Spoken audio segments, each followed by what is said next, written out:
तो दोस्तों कैसे हैं आप सब। तो दोस्तों कल के एपिसोड में हमने देखा कि किस तरीके से बिग बॉस ने फिर से एक टास्क दिया कि निमृत को जो कैप्टेंसी दी गई है, टिकट टू फिनाले दिया गया है, उसे छीनने का मौका बाकी घर वालों को दिया जाता है। अब वहाँ पे उन्होंने एक बोर्ड लगाया था जिसमें 30 रिंग्स थे।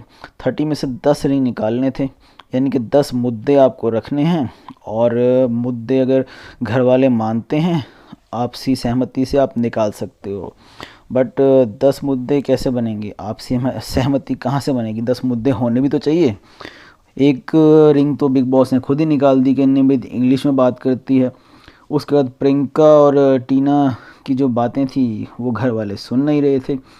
तो देख कर के लग नहीं रहा था कि वहाँ कुछ काम बनने वाला था किसी का भी, क्योंकि कोई इंटरेस्टेड ही नहीं था अपने लिए खेलने के लिए। एक्चुअल में देखा जाए तो मंडली जो है वो प्ले कर रही थी कि सिर्फ निमृत को ही वो टिकट टू फिनाले वीक और कैप्टेंसी जो दी गई है निमृत के पास ही रहे, बाकी किसी के पास ना जाए। यहाँ पर शिव और एमसी स्टैंड को भी अगर आप देखो तो ऐसा लग रहा था कि वो सिर्फ निमृत के लिए खेल रहे हैं, खुद के लिए नहीं। तो जो उनके फैंस जो उनको वोट कर रहे हैं, जो उनका बाहर वेट कर रहे हैं कि वो जीत कर के आएंगे, तो वो क्या चाहते हैं कि उनके फ़ैन ये देखें कि वो ट्रॉफ़ी निमृत को पकड़ा करके आ रहे हैं या खुद के लिए खेल रहे हैं।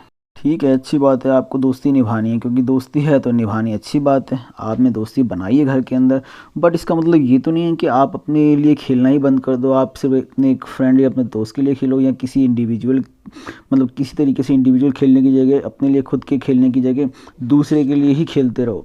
यहाँ पर शिव और एमसी स्टैंड मतलब देख कर लग नहीं रहा कि उनमें कोई भी ऐसा जज्बा है कि वो अपने लिए खेलना चाह रहे हैं। तो आपको क्या लगता है, इनमें से कोई भी ऐसा था जिसने अपने लिए गेम खेलने की कोशिश की? सिर्फ प्रियंका की थोड़ी सी आवाज़ सुनाई दी जो लाउड हो रही थी कि हमें टिकट टू फिनाले इतना इजीली नहीं देना है किसी को, ठीक है, टास्क है, टास्क को खेलो। बट बाकी लोग ऐसे था कि कोई इंटरेस्टेड ही नहीं था उस गेम को खेलने के लिए। एक तरफ तो शिव कह रहा था कि तुम मुद्दा दो, हम उस पर बात करते हैं, बहस करते हैं, करेक्ट होगा तो मानेंगे। और जब वो मुद्दा दे रहे थे तो वो मान नहीं रहे थे।